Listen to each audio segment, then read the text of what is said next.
I'm Alyssa Dunn, 26 years old, and for the last 3 years, I've been raising my sister's 4 kids like they were my own.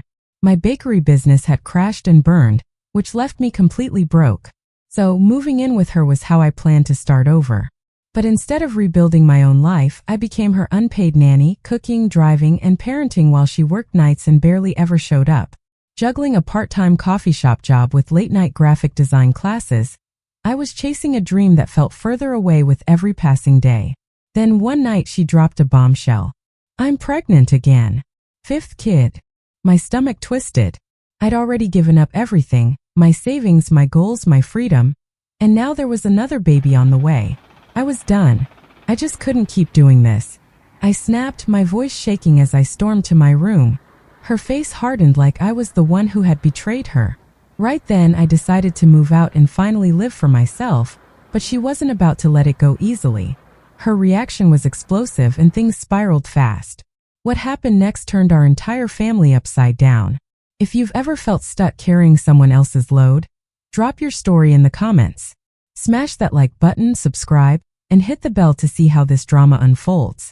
You won't believe what she did. Looking back, every single day with my sister's kids felt like a never-ending battle. I'd wake up to the usual chaos. My alarm would blare at 5:30, and I'd drag myself out of bed to get the kids ready. The oldest, Logan, who's 15, was already arguing with his sister, Ellie, 12, over who got the last Pop-Tart. "You ate mine yesterday," Ellie shouted, slamming the cupboard. I stepped in, splitting the pastry in half, while Hunter, 9, spilled orange juice all over the counter. Nora, 6, clung to my leg, begging me for braids before school. I barely had time to gulp down cold coffee before piling them all into the car. The drive to school was a circus, Logan blasting music, Ellie complaining about math, Hunter asking random questions about dinosaurs, and Nora singing off-key. By the time I dropped them off, my head was pounding. Rushing to the coffee shop for my 6-hour shift, I spent the day steaming milk and forcing smiles for cranky customers. "Can you make it quick?" A guy in a suit barked like I wasn't already juggling 3 orders. I earned $15 an hour, which was barely enough to cover my phone bill and gas. After work, I'd pick up the kids, help with homework, and cook spaghetti while breaking up another fight, this time over whose turn it was to feed the dog.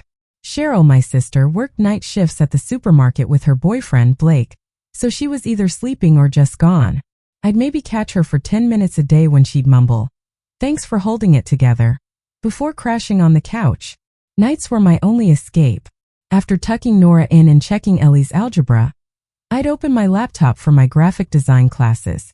I'd always loved creating logos and dreamed of my own studio, but staring at Photoshop tutorials at midnight felt like I was chasing a ghost. My eyes burned from exhaustion, and I'd knock off mid-lesson, waking up to a dead battery. One night, Ellie crept in, asking why I looked so tired. "Just trying to keep up," I said, forcing a smile. She hugged me, and for a second I felt needed. But then I caught myself, needed for what?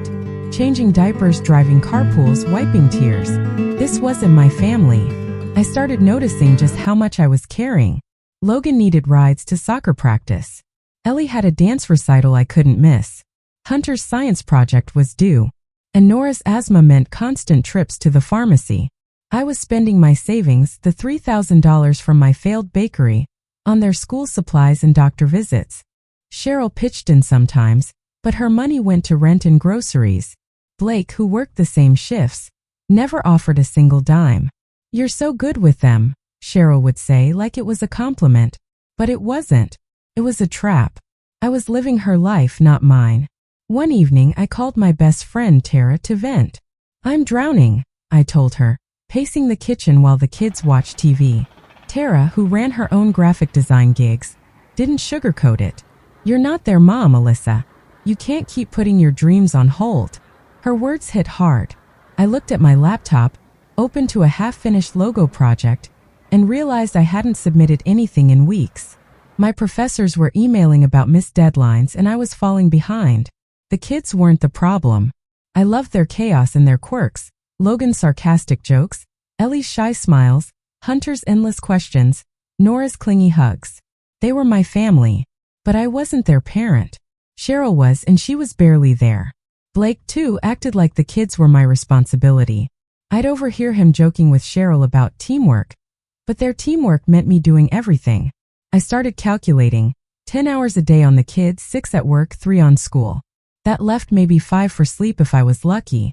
My dream of designing full-time, of building something for myself, was slipping away.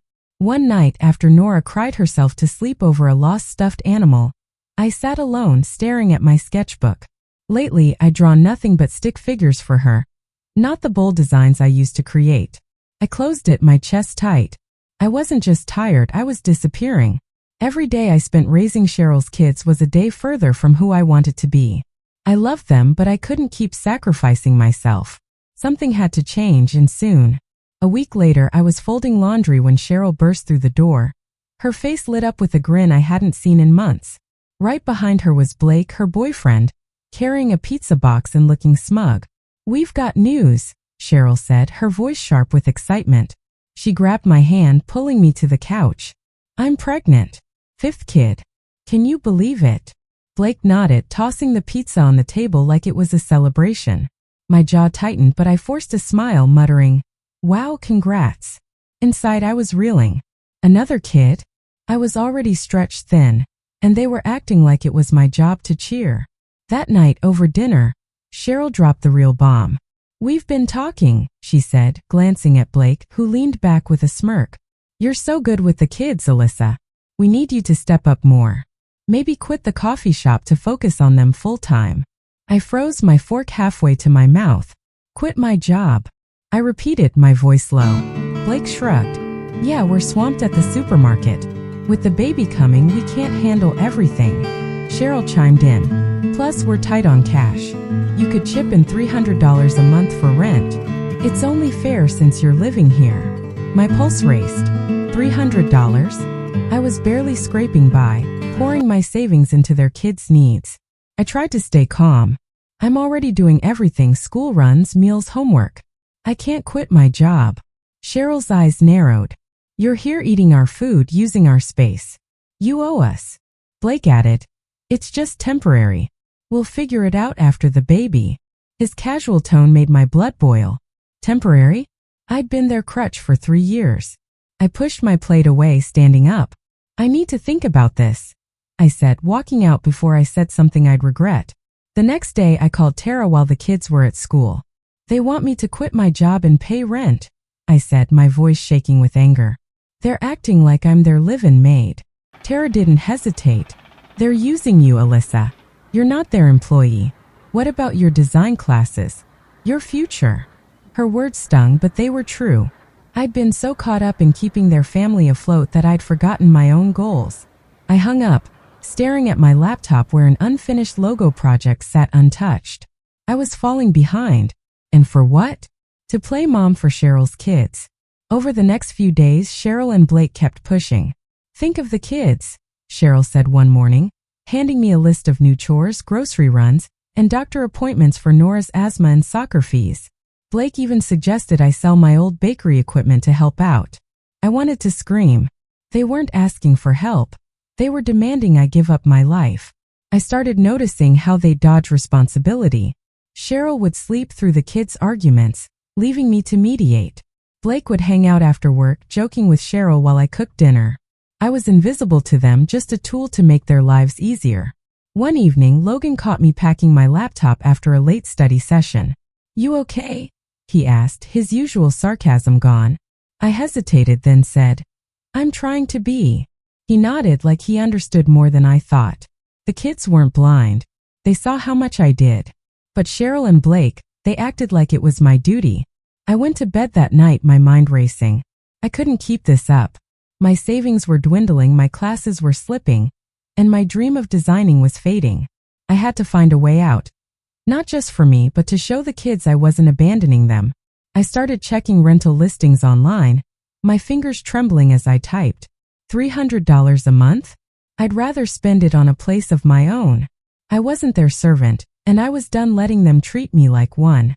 The next evening, I was helping Ellie with her history homework when Cheryl stormed into the kitchen, her arms crossed. "We need to talk," she snapped, her voice cutting through the quiet. I sat down the textbook, bracing myself. "What's up?" I asked, keeping my tone even. Cheryl didn't waste time. You're not pulling your weight, Alyssa.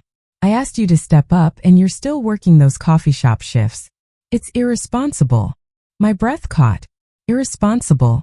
I'd been running her household for years. I'm doing everything I can, I said, my voice sharp. I cook, clean, drive the kids every day. Cheryl rolled her eyes. That's not enough. With the baby coming, we need you here, not chasing some hobby degree. I stood, my chair scraping the floor. My design classes aren't a hobby. They're my future. Cheryl laughed, a cold, bitter sound. Future? You're living in my house, eating my food. You think you're too good for us now. Her words hit like a slap. I wanted to fire back, but Ellie was watching, her eyes wide. I took a deep breath. I'm not your servant, Cheryl. I've given you 3 years of my life. She stepped closer, her voice low. If you're not all in, maybe you shouldn't be here at all. I froze. Was she kicking me out? Before I could respond, she turned and left, leaving me shaking with anger. I grabbed my phone and called Tara, pacing the backyard. She called me irresponsible, I said, my voice tight. She thinks I owe her my entire life. Tara's voice was calm but firm. Alyssa, you need to set boundaries. You're not her employee or her mom. You deserve your own space, your own goals. I nodded, even though she couldn't see me. I know, but the kids, they need me. Tara cut me off. They need their mom, not you sacrificing everything. Find a place of your own. You've got savings, right? Her words lit a spark. I'd been so focused on Cheryl's demands, I hadn't thought about what I could do for myself. That night, I opened my laptop and started searching for apartments in Madison. I found a few listings, small studios downtown for around $1,500 a month. My savings, the $3,000 from my old bakery, could cover a deposit and first month's rent. I'd need to keep my coffee shop job, maybe pick up extra shifts. I started crunching numbers, my heart racing with a mix of fear and excitement. I could make this work. I had to. But the kids' faces kept flashing in my mind. Logan's quiet worry. Ellie's shy hugs. Hunter's endless chatter. Nora's clingy hands. Leaving would hurt them, but staying meant losing myself. The next day, I sat Logan down after school. I'm thinking about moving out, I said, watching his face. He frowned, picking at his hoodie. Because of Mom? He asked. I nodded. I need to live my life too. But I'll still be here for you guys, just differently. He didn't say much, but I could tell he was processing it. I spent the evening mapping out a budget. $1,500 for rent, $500 for utilities and food, $200 for my classes. My coffee shop pay $15 an hour, 30 hours a week, would just cover it if I cut corners. I'd have to skip new clothes, eating out, anything extra. Cheryl noticed my distance over the next few days.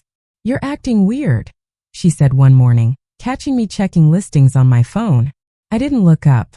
Just planning, I said, my voice flat. She scoffed. Planning to bail on us. Typical. Her words stung, but I didn't bite back. I was done fighting on her terms. Tara texted me later, checking in. You're doing the right thing, she wrote. Don't let her guilt trip you. I clung to that, knowing I had to break free. I wasn't just leaving a house. I was claiming my life back. By the end of the week, I had a list of apartments to visit and a plan to make it happen, no matter what Cheryl threw at me next. A few days later, I slipped out after dropping the kids at school to visit my first apartment listing in Madison. The studio was small, just a single room with a tiny kitchenette, but it was mine. A space where I could imagine breathing, working on my designs, and being me. The landlord quoted $1,500 a month plus a deposit.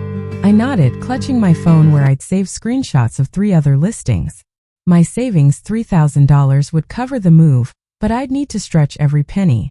Back at Cheryl's, I kept my plans quiet, dodging her pointed glares. I wasn't ready for another fight, not yet. Instead, I focused on preparing the kids, starting with Logan. After dinner, I pulled him aside while Ellie helped Hunter with a puzzle. Logan, we need to talk, I said, handing him a notebook. If I move out, you'll need to step up. His eyes flashed with anger. You're leaving us because of Mom, aren't you? He snapped, tossing the notebook on the table. I kept my voice steady. I'm not leaving you. I'm teaching you how to handle things. I showed him how to make a grocery list, plan simple meals like tacos, and checked Nora's asthma inhaler. He grumbled but listened, scribbling notes. "You're 15, I said. "You're smart. You can do this." His jaw tightened, but he didn't argue.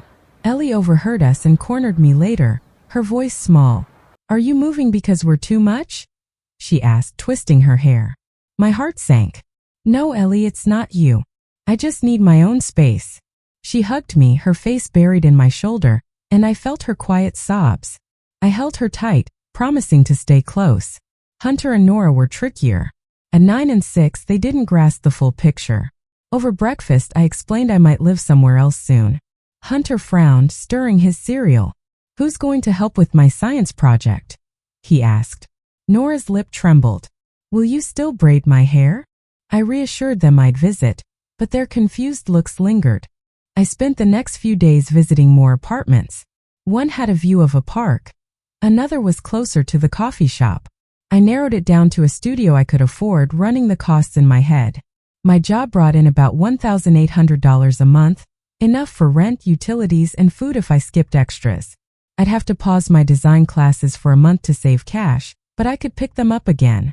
Tara called to check in, thrilled I was moving forward. "You're taking control," she said. "The kids will be okay. They've got you as an example." Her words gave me strength, but the kids' reactions weighed heavy. One evening, I taught Logan how to use the washing machine. "Load it like this," I said, showing him how to measure detergent. He rolled his eyes but paid attention. "Mom never does this," he muttered. I nodded, keeping quiet. Logan was starting to see Cheryl's absence, and it hurt him more than he let on. Ellie stayed close, helping Nora with bedtime stories, but her eyes were red. Hunter kept asking when I'd visit, and Nora clung to me, whispering, "Don't go far." I felt torn, but I couldn't back down. By the end of the week, I'd scheduled a lease signing for the studio. I packed a small bag, closed my laptop, a few sketches, keeping it hidden in my closet. Cheryl hadn't noticed, too busy with Blake or sleeping off her shifts. I told the kids I'd move soon but promised to call daily and visit often. Logan's anger softened into a grudging nod. Ellie gave me a drawing of us together, her way of saying she'd miss me. Hunter and Nora still seemed lost, but I hoped they'd understand in time. I wasn't abandoning them. I was showing them how to stand up for yourself.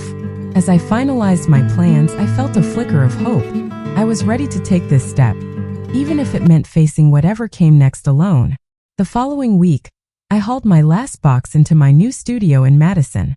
It was small, with just a mattress and a desk, but it was my own space, a fresh start. I arranged my laptop and a few sketches, feeling lighter than I had in years. I sent a quick text to Logan, Ellie, Hunter, and Nora, promising a pizza night soon. Cheryl hadn't spoken to me since I signed the lease, her cold shoulder a relief after months of tension. I thought I'd left the chaos behind, but I underestimated her. 3 days later, my phone rang with an unknown number. "This is Officer Doyle from the Madison Police Department," a steady voice said. My stomach dropped. "We've received a complaint. Can you meet us at your sister's address?" I drove over, my mind racing. When I pulled up, 2 officers stood outside. Officer Doyle with a clipboard in hand and Officer Reed scanning the street. Cheryl was on the porch, her face flushed with rage. "She stole $500 and trashed our stuff," Cheryl shouted, jabbing a finger at me. "The washing machine's broken and the sofa's ripped." I blinked, shocked. "I didn't take anything," I said, my voice firm. "I moved out clean." Officer Doyle raised an eyebrow. "Let's see the damage," he said. Cheryl led us inside, pointing to a sofa with a torn cushion and a washing machine that wouldn't start. "She did this before she left," Cheryl insisted. I shook my head. "I haven't touched your things. I've been at my place all week." Officer Reed examined the sofa, noting old stains beneath the tear. "This doesn't look recent," he said. He checked the washing machine, finding a loose wire. "Could be wear and tear," he added. I turned to Cheryl. "You know I didn't steal anything. Search my car, my apartment. Go ahead." Officer Doyle looked at Cheryl. "You're claiming theft and vandalism. Got any proof?" Cheryl hesitated, her eyes darting. "The money was in my dresser," she muttered. She knew where it was. Before I could respond, Logan stepped into the room, his face tense. I need to talk, he said, glancing at the officers. My heart pounded. What was he up to? Logan faced Officer Doyle. Mom's making this up. That sofa's been torn for months. Hunter spilled juice on it last summer. The washing machine broke weeks ago because Mom overloaded it. And the money? She spent it on groceries and never told anyone. Cheryl's eyes widened. Logan, that's enough, she snapped, but her voice shook. Logan didn't back down. Alyssa's been more of a parent than you. She paid for our school stuff, drove us everywhere, while you and Blake were barely here. I stared at him, my chest tight. Officer Reed jotted notes, his expression neutral. So no theft or recent damage? He asked Logan. None, Logan said, crossing his arms. Mom's just mad Alyssa moved out. Cheryl's face reddened, but she stayed silent. Officer Doyle sighed. Ma'am, false reports are a problem. We'll let this slide, but don't call us unless it's real. The officers nodded to me and left. I pulled Logan aside in the driveway. You didn't need to do that, I said, my voice soft. He shrugged, kicking a pebble. You don't deserve this. You've always been there for us. I hugged him, fighting tears. Back at my studio, I called Tara, still rattled. Cheryl tried to pin theft and vandalism on me, I said, pacing. Logan set them straight, but I'm done with her games. Tara's voice was sharp. She's lashing out because she's losing control. Keep your distance. I agreed, staring at my bare apartment. It wasn't much, but it was mine, free from Cheryl's lies. That evening, I texted Ellie, checking in. Ellie sent a photo of her latest drawing. Hunter asked about visiting, and Nora begged for a story over the phone. I promised to see them soon, but Cheryl's accusations changed everything. Logan's words hit hard. She and Blake were barely there. The kids deserved better, and I couldn't keep shielding Cheryl's failures. I sat at my desk, sketching a new logo, my hands steady for the first time in months. Cheryl could try to sabotage me, but I was building something new, and no one could take that away. 2 weeks later, my phone lit up with a call from Logan. His voice was shaky. Mom's in the hospital. Something about her pregnancy. The kids are freaking out. I froze, my coffee mug halfway to my lips. Despite everything, Cheryl's accusations, her lies. I thought of Ellie's tearful hugs, Nora's braids, Hunter's chatter. They didn't deserve this. I drove to the hospital, my mind racing. A doctor, Dr. Patel, met me in the waiting area. Your sister has placenta previa, she explained. She needs bed rest, possibly until delivery. I nodded, my chest tight. 3 months, that's what she'd need. I found Cheryl in her room, pale and quiet, a stark contrast to her usual fire. The kids need you, she said, barely meeting my eyes. I wanted to walk away, but Logan's call echoed in my head. I'll help, I said, my voice steady. But only for the kids and on my terms. Cheryl frowned, but I didn't waver. I keep my job, my apartment, and I'm not paying you a dime. I'll stay for 3 months max to get the kids through this. She nodded, too tired to argue. I wasn't here for her. I was here for Logan, Ellie, Hunter, and Nora. Back at the house, the kids were a mess. Ellie clung to me, whispering, Is Mom okay? I hugged her, promising Dr. Patel was taking care of her. Hunter kept asking why Blake wasn't home, and Nora refused to sleep without me nearby. Logan tried to hold it together, but his clenched fists betrayed his worry. The house felt like a storm had hit. Dishes piled in the sink, laundry overflowing, homework scattered. Blake was nowhere to be seen. His work shifts at the supermarket stretching longer than usual. When I finally saw him, he barely spoke, grabbing a beer and disappearing to the garage. He's been like this since Mom got sick, Logan muttered. I took charge, but not like before. I showed Logan how to split chores with Ellie. Dishes for her, laundry for him. You're the team now, I told them. Hunter and Nora got simpler tasks like tidying their rooms. I stuck to my conditions, driving over after my coffee shop shifts to cook dinner and check homework. I refused to sleep over, heading back to my studio each night. One evening, Ellie asked, Why can't you stay? I knelt beside her. I'm here for you, but I need my own place.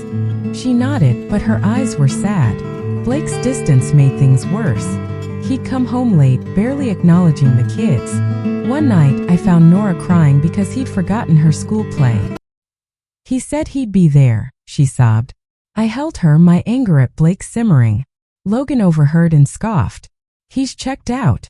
Always has been. I didn't argue. Logan was right. The family was unraveling and I couldn't fix it, not fully. I focused on keeping the kids stable, making sure they ate, slept, and felt safe. Tara checked in one afternoon while I was helping Hunter with math. "You're doing too much again," she warned over the phone. "Don't let them pull you back in." I sighed. It's just 3 months for the kids. I've got boundaries this time. Tara wasn't convinced. "Watch out for Cheryl. She'll lean on you when she's out." I knew she was right, but the kids' faces kept me going. I wasn't their mom, but I couldn't let them fall apart. By the second month, I'd settled into a routine work, helped the kids, back to my studio. Cheryl called sometimes asking for updates, but I kept it short. Blake's absence grew heavier. He'd mumble excuses about overtime but never pitched in. Logan stepped up, handling grocery runs and calming Nora's nightmares, but I saw the strain in his eyes. One night he admitted, "I'm scared for Mom, but I'm mad too. She's never here, even when she's not sick." I nodded, my heart aching for him. I couldn't stay forever, but for now I'd hold things together.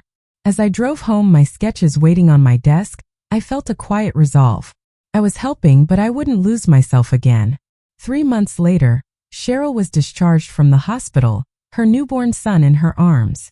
I'd kept my promise, helping the kids through her bed rest, but I was done. I met her at the house one last time, my resolve firm. "I'm out," I said, standing in the kitchen. "I love the kids, but I can't be part of this anymore." Cheryl's eyes narrowed. "You're abandoning us again," she snapped. I shook my head. "I've given enough. You're their mom. Step up." She didn't respond, just turned away. That was it. I walked out, cutting the cord for good. I couldn't leave the kids hanging, though. Logan, Ellie, Hunter, and Nora deserved better than their parents' mess. I called Tara, who lived closer to them. "Can you be their lifeline?" I asked. She agreed without hesitation. I started sending her $50 a month from my coffee shop paycheck to cover school supplies or snacks for the kids. Tara set up video calls twice a week, and I'd guide Logan through algebra or help Ellie with essay outlines. Hunter loved showing me his science projects, and Nora would chatter about her drawings. It wasn't the same as being there, but it kept us connected without Cheryl's chaos pulling me back. Word got back through Tara that Cheryl's life was falling apart. Her job at the call center let her go. Too many missed shifts during her recovery. Blake packed a bag one night and left. No explanation, just gone. Logan told Tara their neighbors stopped coming by, tired of Cheryl's excuses and drama. The kids were struggling, but I couldn't fix their parents. I focused on what I could do. Sending a little money, checking in through Tara, encouraging Logan to keep the younger ones on track. It hurt to hear Ellie's voice crack during our calls, but I knew staying away from Cheryl was the only way to protect myself. Meanwhile, I threw myself into freelancing. I'd been taking design classes online, and a classmate connected me with a small business needing a logo. That job led to another, then a website redesign for a local cafe. By the end of the month, I had 3 steady clients, enough to quit the coffee shop. I spent my days sketching, tweaking layouts, and pitching ideas. My tiny studio was now lined with mood boards and color swatches. For the first time, I felt like I was building something real, something mine. A client paid me $500 for a branding package, and I nearly cried. It was more than I'd made in a week at the coffee shop. Tara kept me updated on the kids, but she also warned me about Cheryl. "She's been asking about you," Tara said during one call. "Says you owe her for everything she did." I laughed bitterly. She can't guilt me anymore. I'd learned my lesson after her stunt with the police. I told Tara to keep my number private and only pass on messages from the kids. Logan texted me one night, saying Cheryl was struggling to pay bills. So I sent Tara an extra $20 for groceries, but I didn't reach out to Cheryl. She'd made her choices. The kids were my focus, even from a distance. I mailed Ellie a sketchbook for her birthday, and she sent me a drawing of us together labeled Best Aunt. Hunter called to tell me he won a science fair, and I cheered him on through the screen. Nora asked for stories over the phone, her voice brighter when I made up silly endings. Logan was quieter, caring too much for a 15-year-old. "Mom's not trying," he admitted once. I told him to focus on school and promised I'd always be there. just not in Cheryl's house. As my freelance work grew, I landed a contract with a Madison startup, designing their entire marketing campaign. It was grueling late nights, endless revisions, but it paid enough to cover my rent and save a little. I wasn't rich, but I was free. Cheryl's world was crumbling, and part of me felt the weight of her downfall, but I couldn't carry her anymore. The kids had Tara, and they had me in the way that mattered. I looked at my latest design glowing on my laptop screen and felt a surge of pride. I'd built this life from nothing, and no one could take it.